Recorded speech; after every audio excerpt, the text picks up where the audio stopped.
सारे लोग चौथा स्तंभ इस समय जग जाए, तभी राष्ट्र की उन्नत होगी, अन्यथा राष्ट्र की उन्नत होने वाली नहीं है। सत्ता सुख में सब नेता लीन हैं, बातें चाहे जो करें। जो हमारे यहाँ की स्थानीय समस्या है, सबसे बड़ी समस्या है कि यहाँ खाद और बीज नहीं मिल पाती। एक एक बोरी खाद के लिए किसान हमारा लाइन में खड़ा है, पैसा लिए तब भी नहीं मिल पा रहा है। उस नाले के पानी को अगर हम लोग रोक दें, आज की जो परिस्थिति है, उस पानी को रोक के हम लोग सोलर पंप लगवा दें। नमस्कार, आप देख रहे हैं आईपा यानी कि all India progressive politic association, वो मंच जहां हम बात करते हैं प्रगतिशील राजनीति की, उन मुद्दों की जो जन सरोकार से जुड़े हैं। और आज इन्हीं मुद्दों पर बात करने के लिए हमारे साथ मौजूद है तिनवारी विधानसभा से बसपा के प्रत्याशी जयराम सिंह जी। स्वागत है सर आपका। बहुत बहुत धन्यवाद।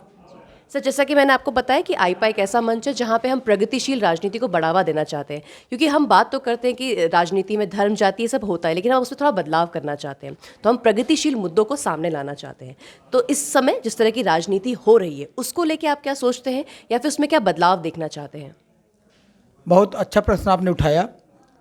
निसंदेह आज का जो दौर चल रहा है, बड़े से बड़े नेता जो अपने को बहुत बड़े नेता बता रहे हैं, वो सत्ता सुख चाहते हैं, सत्ता से चिपके रहना चाहते हैं और ऐसे मुद्दों पर राजनीति करना चाहते हैं कि जिससे आम आवाम के मन और मस्तिष्क में भर जाए कि फला पार्टी अच्छी है, फला पार्टी है। इसके दौर में जैसे आपने बीजेपी को देखा है, हमारे जो स्थानीय मुद्दे हैं, हमारे बुंदेलखंड के जो स्थानीय मुद्दे हैं, वो बिल्कुल कोई नहीं उठा रहा। जहाँ ये हमारा तिनवारी जो विधानसभा है, यहाँ हमारे यहाँ एक ही फसल होती है साल में, मात्र एक फसल। उस फसल में जो हमारे यहाँ की स्थानीय समस्या है, सबसे बड़ी समस्या है कि यहाँ खाद और बीज नहीं मिल पाती। एक एक बोरी खाद के लिए किसान हमारा लाइन में खड़ा है, पैसा लिए तब भी नहीं मिल पा रहा है। और किसी तरह फसल जब उगती है उसकी, तो अन्ना प्रथा की समस्या इसी बीजेपी सरकार में ज़्यादा आ गई। अन्ना प्रथा में रात रात भर किसान जगता है, कहीं किसी कारण से अगर चूक गया या नींद लग गई, पूरी की पूरी फसल चौपट हो जा रही है। अगर वो वास्तव में जो आपने कहा कि राजनीति प्रगतिशील राजनीति की व्यवस्था जरूरी है, वो ऐसी व्यवस्था करनी पड़ेगी। इसके लिए सबसे प्राथमिक बिंदु ये है कि हम चुनाव के समय ईमानदार लोगों का चुनाव करें। सिर्फ और सिर्फ ईमानदार व्यक्ति के, किसी भी जात का हो, किसी भी धर्म का हो, किसी भी क्षेत्र का हो, ऊंचा हो नीचा हो, गरीब हो अमीर हो, किसी भी दल का हो, जब आम पब्लिक से, मैं तो यही कहता हूँ अपने प्रचार में, बेहतर से बेहतर चुनिए। अगर मैं बेहतर हूँ तो आप मुझे चुनिएगा, जो बेहतर हो उसको चुन लीजिएगा। जिस दिन हम ये करने लगेंगे तभी ये प्रगतिशील का शब्द आएगा, अंतर नहीं आएगा। तभी लोग बाग पार्टियाँ जो हैं, वही पार्टियाँ तब अच्छे से अच्छा नेता देंगी, प्रगतिशील सोच का नेता देंगी। अभी नहीं, जो नेता हैं, ज़्यादातर नेता आप देख लीजिए, दल बदल नेताओं को, आज यहाँ पर हैं, भर पेट भोजन खाए, रसगुल्ला खाए, बाद में पान खाए, बाहर निकल कर भोजन खराब था। तो पहले कौर से नहीं पता चल जाता भोजन खराब था। जैसे आपने बांदा की बात की, तो मैं जानना चाहूँगी इस समय बांदा के क्या मुद्दे हैं जिनको जनता को देखना चाहिए कि ये आपके मुद्दे हैं, और इन्हीं को देख के आप अपने प्रत्याशी को चुनें? बांदा का जो इस समय मुद्दा है, अपने बांदा का जल प्रबंधन का है, और लोकल स्तर पर किस तरह से हम कम खर्चे पे जल का प्रबंधन करें।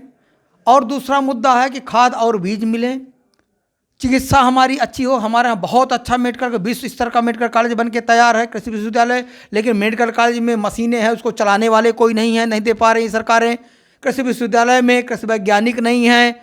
और इतना, आप चले जाइए मेडिकल कॉलेज की वीडियोज ले लीजिए, झाड़ झंकार हो गया है। इतना बड़ा ड्रीम प्रोजेक्ट था यहाँ मेडिकल कॉलेज, जो हमें जो बताया जा रहा है, जहाँ तक हमारे संज्ञान में है, कि पूरे इंडिया में हैदराबाद में इसे कैटेगरी का है, जितना खूबसूरत और अच्छा बनाया गया है, पूरे इंडिया में नहीं है। दिल्ली और लखनऊ में नहीं है, बम्बई में नहीं है, जो हमें बताया गया है, जो मैंने सुना है, जाना है। लोग बाग उसको नहीं दे। ये मुद्दा हमारा चिकित्सा का है, और उसका शिक्षा का सबसे बड़ा मुद्दा है, क्योंकि हमारे यहाँ अच्छे स्कूल नहीं हैं। अच्छे स्कूल ना होने की वजह से कोई अधिकारी यहाँ टिकना नहीं चाहता। वो अटैची लेके आता है, उनका परिवार वहाँ रहता है, तो पूरे मनोवेग से यहाँ काम नहीं करता, जिसका हमको खामियाजा उठाना पड़ रहा है। और जैसे मैंने कहा कि हमारा स्थानीय मुद्दा सिंचाई का, अगर यहाँ सिंचाई की जल प्रबंधन हमारा लोकल स्तर पर कर दिया जाए। हमारे यहाँ बरसात कम नहीं होती, हमारे यहाँ पानी पर्याप्त है। बसपा कार्यकाल में एक योजना थी, खेत का पानी खेत में, वो योजना बहुत अच्छी थी, लेकिन अब चूँकि सरकारें नहीं। अब मेरा एक विचार है, मैं भी चिंतन मैंने करता हूँ, इलाहाबाद विश्वविद्यालय का मैं छात्र हूँ, चूँकि पर सेवा पर उपकार में है, हमें अपना जीवन को सफल बनाना चाहिए। हमारे यहाँ प्राइमरी की एक कविता है, वो अपने जीवन में उतारा है। महाप्राण निराला की एक कविता है, राम की सख्त पूजा, उसको मैंने जीवन में उतारा है। रामचरित को हमने अपने जीवन में उतारा है। तो हमारा सीधे सीधे ये कहना है कि जल का जो प्रबंधन है, अगर हम स्थानीय स्तर पर कर दें, हमारे यहाँ के जो नालों का पानी बह के जाता है, पूरा पानी बह के चला जाता है, जो बाढ़ और तबाही मचाता है, उस पानी को हम लोग बड़े बड़े तालाब बना लें। सरकार छोटे छोटे तालाब बनाती है, किसानों को मुआवजा देके वो आगे किस तरह प्रोजेक्ट बनेगा वो काम हो जाए। उस नाले के पानी को अगर हम लोग रोक दें, आज की जो परिस्थिति है, उस पानी को रोक के हम लोग सोलर पंप लगवा दें। एक बार का खर्चा है 50 बीघे के 100 बीघे, जैसे जैसे रकबा हो जिस गाँव में, थोड़े थोड़े दूर पे पानी को रोक के बड़े बड़े तालाब बनाए जाएं और सोलर पंप लगा के लाइन बिछा दी जाए चारों दिशाओं में, 8 दिशाओं में, 10 दिशाओं में, और उस लाइन से वो 24 घंटा जैसे लाइट आए, सोलर में लाइट रहेगी और उससे किसान को फ्री मुफ्त सिंचाई की व्यवस्था दे जाए, किसान हमारा खुशहाल हो जाए। 2 तरीके होते हैं। तमाम लोग कहते हैं किसान का कर्जा माफ़ किया जाए। मैं कहता हूँ किसान कर्जा तो आप माफ़ करने की बात न करें, किसान को ऐसा मजबूत करिए, ऐसा सख्त बनाइए कि उसका बैंक में पैसा जमा रहे, या किसान अपने स्रोतों से कर्जा चुकाने की स्थिति में आए। कर्जा माफ़ होनी चाहिए। विपरीत परिस्थिति आती है, अगर मान लीजिए आपको सूखा पड़ता है, कोई भी प्राकृतिक आपदा आती है, बाढ़ आती है, जलमग्न होता है, खेत खराब होता है, तो होना चाहिए। लेकिन किसान को हम इतना मजबूत बना देना है कि उसका बैंक में 2-4 लाख जमा ही रहे, उसको कर्ज लेना ही न पड़े। लेकिन हम कर्ज देते हैं और बाहरों से हमारी स्टेट कर्ज ले रहे हैं। आप देख रहे हैं तमाम ऐसे स्टेट, हमारा उत्तर प्रदेश भी इस समय कर्ज, जो हमारी एक सीमा होती है हमारी जीडीपी की, 3% 4% ज़्यादा हमें कर्जा लेना चाहिए, 5% 6% में हम लोग कर्जा ले रहे हैं। ये पैसा कहाँ से भरेंगे? जैसे आपने स्थानीय मुद्दे बताए यहाँ के, तो मेरे को ये जानना है, क्योंकि देखा क्या जाता है कि जब भी विधानसभा चुनाव आते हैं या कोई भी चुनाव आते हैं तो कोई ना कोई एक राष्ट्रीय मुद्दा उठ जाता है या भावनात्मक मुद्दा उठा दिया जाता है, उस पर सारा चुनाव चला जाता है। जो यहाँ के स्थानीय मुद्दे होते हैं वो कहीं ना कहीं गायब हो जाते हैं, विलुप्त हो जाते हैं। तो इसका दोषी आप किसको मानते हैं? ये जनता है जो अपने मुद्दों से भटक जाती है, फिर राजनीतिक पार्टियां हैं जो उन्हें भटका देती है? बहुत अच्छा प्रश्न ये भी आपने उठाया। ये तो IAS के सारे क्वेश्चन हैं। बहुत अच्छा सवाल है। बहन जी, मैं एक चीज़ कहता हूँ, बहुत सही है कि लोग भावना, चूँकि मैंने पहले ही कहा था कि सभी लोग सत्ता सुख चाहते हैं, सत्ता में चिपके रहना चाहते हैं। ऐसी ही योजना बनाएंगे चाहे राष्ट्र का जितना नुकसान हो जाए, उनको कुर्सी मिल जाए। इसलिए भावनात्मक मुद्दे हैं। आतंकवाद का मुद्दा उठाया जा रहा है, एक धर्म विशेष से जोड़कर हिंदू मुस्लिम किया जा रहा है। राम मंदिर बनना चाहिए। देखिए, पूजा हमारा व्यक्तिगत विषय है, हम और शांति से आंख बंद करके पूजा किया जाता है। पूजा के लिए ध्यान की जरूरत होती है, एकांत की जरूरत होती है। राम ठीक है, राम का जीवन तो इतना उत्कर्ष का जीवन है। पारिवारिक जो राम का जीवन है, उनका पारिवारिक आदर्श इतना अच्छा है। एक अच्छी बहन है, एक अच्छा भाई है, एक अच्छी माँ है और एक अच्छा राजा है। रामायण में हम लोग देखते हैं, क्योंकि श्री राम का नारा लगाते हैं, जय श्री राम, जबकि श्री राम के कृतित्व और व्यक्तित्व को उन्होंने देखा ही नहीं बीजेपी वालों ने। भगवान राम का कृतित्व तो ऐसा है कि पिताजी के आदेश का पालन करने के लिए घर बार छोड़ देते हैं, एक तिनके की तरह राजपाट को त्याग करके चले जाते हैं, बिल्कुल। और लेते किसको हैं? एक आदर्श है नेताओं के लिए। आदर्श है कि अगर पब्लिक जिसमें राष्ट्र का कल्याण हो, उसके लिए राजपाट त्यागने की बात नहीं हो तो कुर्सी चिपके रहना चाहते हैं।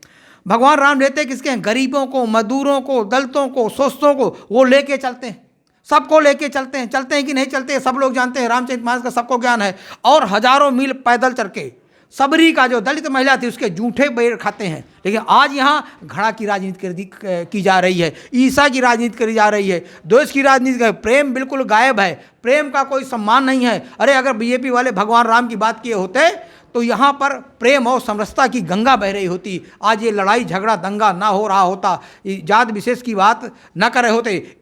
राष्ट्र की एकता और अखंडता को अक्षुण्ण रखने के लिए हमें सामाजिक समरसता बनाए रखना बहुत ज़रूरी है। जो भावनात्मक मुद्दे से खेलते हैं, पानी की बुलबुले की भांति है, बुलबुला जैसे खत्म हो जाएगा, मुद्दे खत्म हो रहे हैं। इस समय बीजेपी को आप देख रहे होंगे, बीजेपी तमाम तरह गठबंधन कर रहे हैं, भग रही है, यहाँ जा रही है, वहाँ जा रही है, लोग छोड़ रही है। क्या है? कहीं ना कहीं अब लोग असंतुष्ट हो रहे हैं, क्योंकि धार्मिक मुद्दे, भावनात्मक मुद्दे ज़्यादा दिन नहीं चलते, पानी के बुलबुले के समान ही होते हैं। उसका 1-2 बार ही प्रयोग किया जाता है और हर बार देखते हैं बीजेपी अपना नारा बदल देती है। मैं अपने बारे में बताऊँ, मैंने पूरी निष्ठा और समर्पण, मुझसे लोग बात कहते हैं, क्योंकि मैं छत्तीस बिरादरी से आता हूँ, कि आप बसपा में क्यों हैं?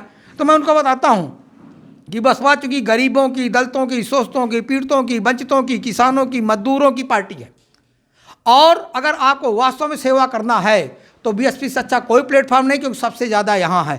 हमारे प्राइमरी में हम लोग कविता पढ़ा करते थे, चूँकि आप हो सकता है प्राइमरी की होंगी पढ़ी होंगी, वह शक्ति हमें दो दया निधे, कर्तव्य मार्ग पर डट जाओ, पर सेवा पर उपकार में हम जग और जीवन सफल बना जाएं। हम दीन दुखी, निबलों, विकलों के सेवक बन संताप हरें, उनके दुखों का हरण करें, उनके सेवक बने, नेता बन के नहीं हमको सिखाया गया। लेकिन आज लोग अपनी कॉलर ऊंची करके बहुत बड़े मुकाम पे जाना चाहते हैं। शासन सत्ता में इस कदर मैं देखता हूं कि लोग बाग खड़े हैं, देख रहे हैं टुकटुकी लगाए कि किधर किसकी सत्ता बनने जा रही है, जनता का रुझान कहाँ है, उसी दल में चले जा रहे हैं। तो मैं अपने बड़े नेताओं से अनुरोध करना चाहता हूँ, मेरा विनम्र अनुरोध है कि ऐसे नेताओं को सत्ता से दूर करें। और अपनी पब्लिक से, आम आवाम से अनुरोध करता हूं कि अगर नेता गलती कर दें तो हम लोग बहुत सोचकर, समझकर, बूझकर हम अपने वोट का विवेकपूर्वक इस्तेमाल करके अपना वोट का चयन करने लगेंगे तो पार्टी अभी अच्छा नेता देने लगेंगी। एक चीज़ मैं और बताता हूँ, हम जरा सा एक बार की, एक टाइम की अगर हम सब्जी बनाने के लिए सब्जी बना खरीदने जाते हैं और हमारा अगर कोई सगा संबंधी साथी भी दुकान रखे है, एक धोखे से अगर गलत सड़ा टमाटर रख देता है हमारे साथ में सब्जी में, उसको हटा देते हैं, उससे हम लोग लड़ने के लिए, झगड़ने के लिए तैयार हो जाते हैं। एक ही टाइम सब्जी बननी है। लेकिन जब हम 5 साल के लिए अपना नेतृत्व चुनते हैं, अपने जो हमारी समस्याओं को उठाएगा, हमारी बेरोजगारी को उठाएगा, उसमें हम जात पात धर्म में उठ जाते हैं या भावनात्मक, जैसा कि आपने कहा, भावनात्मक मुद्दों में चले जाते हैं। और चूंकि उसने मार्क्स ने कहा था ये अफीम है राजनीति, अफीम का नशा करा दे रहे हैं लोग बाग सोचने और समझने की उनकी शक्ति छीण कर देते हैं और शासन सत्ता में पहुंचकर फिर वही करते हैं जो सब लोग देख रहे हैं। धन्यवाद सर। जाते जाते बस मेरा ये सवाल है कि जो एक तरह की हम मुहिम चला रहे हैं कि लोगों के बीच में ये बात जाए, जैसे आपने जो मुद्दे उठाए, आपने बहुत सही मुद्दे उठाए कि लोगों को अवेयर होना पड़ेगा और अपनी आवाज़ को आगे लाना पड़ेगा। तो इस तरह से जो ये मुहिम चलाई जा रही है कि प्रगतिशील राजनीति के बारे में अब बात हो, इस मुहिम के बारे में आप क्या कहना चाहेंगे? प्रगतिशील में वही है, आप लोग ही कैंपेन करिए, दलालों को बिल्कुल वोट न दें, दल बदलुओं को बिल्कुल वोट न दें। क्योंकि मैं अकेला, मैं तो करता हूं, मैं तो अपना प्रचार कभी आज तक मैंने वोट नहीं मांगा। मैं सीधे कहता हूं जो बेस्ट हो, चारों को आ जाने उसको चुन लो, जो बेस्ट हो। मैं, आप मेरा कभी भी देख लीजिए, पता करिए, मैं वोट नहीं मांगता, मैं तो बेस्ट की बात करता हूं। सब लोगों को, सारे मीडिया का जो हमारा चौथा स्तंभ है, उनको आगे आना पड़ेगा। और मैं आपको बहुत बहुत साधुवाद देता हूँ, बहुत बहुत धन्यवाद देता हूँ कि कम से कम आपकी भावनाएँ यहाँ पर हैं। नहीं, ज़्यादातर मीडिया चैनल वही बोल रहे हैं, जहाँ पर देखो जो मतलब ज़्यादातर, अब मैं आगे नहीं कहूँगा, आप समझ सकते हैं मैं क्या कहने जा रहा हूँ, मेरी भावना समझ लीजिए कि लोग बाग वही दिखाना चाहते हैं जो लोग देखना चाहते हैं या ज़बरदस्ती चीज़ दिखाना चाहते हैं। वास्तव में अब हमको राष्ट्र को सर्वोपरि करना पड़ेगा। सर्वोपरि राष्ट्र को तो ये तभी होगा, लोक लुभावन हमारे ये जो घोषणाएं हैं ये बंद हों।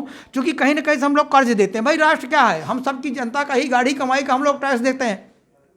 उस टैक्स का पैसा सदुपयोग हो, हमारे फैक्ट्रियाँ बने, अच्छे अच्छे रोड हो, अच्छा इंफ्रा हो। अब तो जो नया दौर, पहले हमारा जो पहले का दौर था रोटी कपड़ा और मकान का दौर था, अब हमारा चिकित्सा स्वास्थ्य और सड़क का दौर है। अब जो नया दौर आईटी के युग में आ रहा है कि सबको स्मार्टफोन चाहिए। सब जो हमारे जनप्रतिनिधि कानून में है, शायद धारा 23 है या मुझे याद नहीं है, उसमें जो लोक लुभावन नारे को रोका नहीं गया है, उसी का फ़ायदा हमारी जो राजनीतिक दल हैं, राजनीतिक पार्टियां उठाती हैं। इसको लोग जो अधिनियम उसमें संशोधन करना चाहिए। क्योंकि एक पतली सी लकीर है, उसमें हम लोग भेद नहीं कर पाते। क्योंकि जैसे अब मोबाइल और लैपटॉप बांटने की बात करते हैं तो राजनीतिक दल ये कहते हैं कि ये आईटी का विकास करने के लिए सारी चीज़ें ऑनलाइन हो रही, इसलिए इसके विकास को देने के लिए ज़रूरत है। क्योंकि लकीर नहीं, लेकिन है तो आप देंगे कहाँ से? देंगे तो हमारे टैक्स से पैसे से आप टैक्स बढ़ा देंगे, पेट्रोल बढ़ाएंगे, डीजल बढ़ाएंगे, यूरिया बढ़ाएंगे, हर चीज़ की महंगाई बढ़ाएंगे। पैसा तो राष्ट्र का वही है, भाई जीडीपी कैसे आपकी बढ़ेगी? तो हमारा ये कहने का मतलब है कि सीधे सीधे बहन जी, सब लोग, पूरा चैनल, और मैं आपको फिर पुनः धन्यवाद देता हूँ। लगता है धन्यवाद ही देता रहूँ, आपके लिए मेरे पास शब्द नहीं है। कैसे मैं आपका धन्यवाद करूँ कि कम से कम आप मुहिम को चला रहे हैं। दल बदलुओं को वोट न दें, दलालों को वोट न दें, पढ़ा लिखा योग्य दें, जो हमारी समस्याओं को जानता है उसको वोट दें, जो हमारे रात दिन खड़ा रहता है उसको वोट दें, जो सिर्फ शासन सत्ता में आना चाहता है उसको कदापि वोट न दें। भाई क्या है दल बदल? आज लोग बाग सिर्फ उस पार्टी के टिकट चाहते हैं जिसका पार्टी का जलवा है कि नहीं सरकार बनेगी ना, आप उसको दीजिए। जिस दिन भाई हम ही लोग तो ऊपर जाते हैं, अच्छे लोग चुन के भेज देंगे तो अच्छा हो जाएगा, सारे लोग अच्छे आ जाएंगे, अच्छी अच्छी योजनाएं बनाएंगे।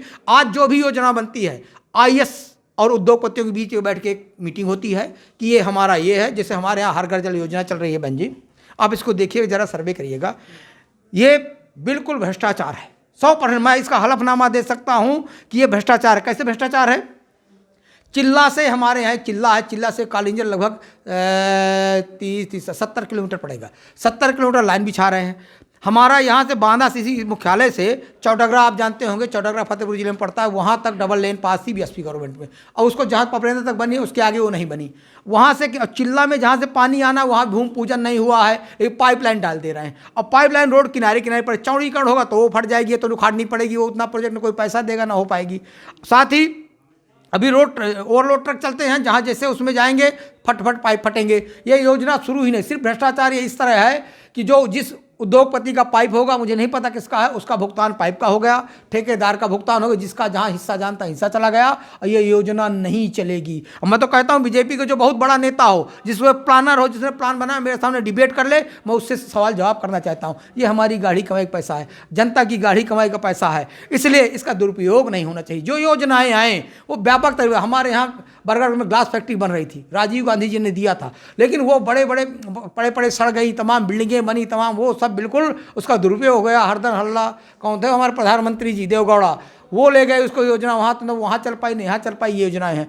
तो कम से कम जो जितनी भी हमारी योजनाएं हैं, जैसे बीएसपी के शासनकाल की जितनी योजनाएं सब वहीं वहीं रुकी हैं, उन योजनाओं को पूरा करें। सरकार आती जाती रहेंगी, लेकिन इतनी नैतिकता हमारे नेताओं में होना चाहिए कि जो जहाँ पर जनता का पैसा लगा उस जनता की उस योजना को कम से कम पूर्ण कर दें। जैसे मैंने बताया, हमारे यहाँ अवगासी पुल, दांदो पुल, मरका पुल, और एक पुल और नाम नहीं आ रहा, ये पुल अधूरे 50% काम हो चुका है और 10 साल से काम नहीं हो रहा है।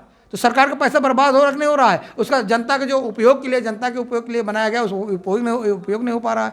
इसलिए मैं पुनः बार बार कहूँगा, और चैनल वालों से, आपके चैनल के माध्यम से कहूँगा, सारे लोग चौथा इस समय जग जाए, तभी राष्ट्र की उन्नत होगी, अन्यथा राष्ट्र की उन्नत होने वाली नहीं है। सत्ता सुख में सब नेता लीन हैं, बातें चाहे जो करें। धन्यवाद सर। ये थे जयराम जी, जिन्होंने बताया कि लोगों को जागरूक तो हैं, लेकिन उन्हें अपनी आवाज़ उठानी पड़ेगी, ताकि तभी जाके बदलाव आएगा। हमारे चैनल से जुड़े रहने के लिए इसे लाइक, शेयर और सब्सक्राइब करना ना भूलें। धन्यवाद।